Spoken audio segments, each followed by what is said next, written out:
Yeah. What up, movie fans? I am back and we are talking X-Men 97, episode 7. I just watched it before I hit the gym just for you guys. Cue the music. Dun-dun-dun-dun-dun-dun. Dun-dun-dun-dun-dun-dun. Before I even give my thoughts, please, if you're a fan of X-Men, you love nerdy stuff, you love pop culture, movies to watch, whether it's at home or in theaters, hit that follow button and you know what to do.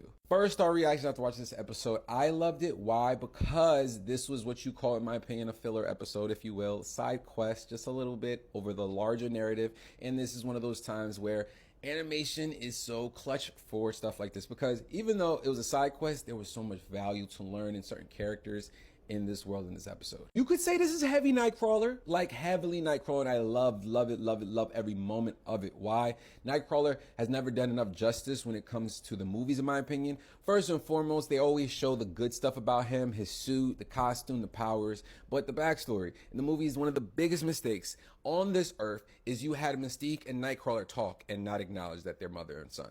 And that used to always gripe me as a child. And now y'all are getting this in a cartoon version in a really great explained way, because we're including his brother in this episode, who is named Creed. Creed and Nightcrawler are brothers, and then Sabretooth is the ain't squat daddy, and obviously, you know, Mystique is the mama. And this dynamic I thought was so unique and very smart to use, just to drive home the world that the mutants live in and some of the things that they deal with, that the bigotry, the self-hate. Creed is basically trying to push a narrative to run for president, and also to run for president so he can get rid of mutants completely, because he got his own family issues.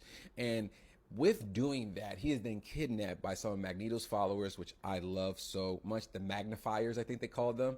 Either way, we talking Colossus, Exodus, a bunch of badasses that I love to see. I'm not gonna lie to y'all, I'm a Marvel nerd out real quick, but the way that this episode was ended with Nightcrawler was so genius. It made me think of one Marvel movie.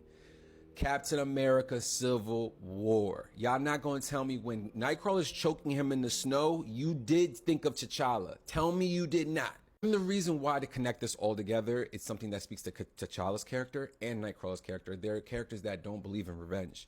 They walk away. They have power and strength. And Nightcrawler kind of drills that home, like, yes, I'm a mutant and I have these powers, but that's God's gift, is that I have the power to kick your butt, but you my brother and I'm gonna give grace.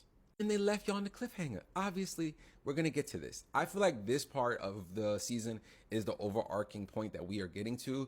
We got, what, I think it's 8 or 10 episodes, so we either got like 2 to 3 more episodes left, and I feel like this will carry it. I'm super excited. Let me know your thoughts on episode 7, and where are you excited to be moving forward with this Gambit story?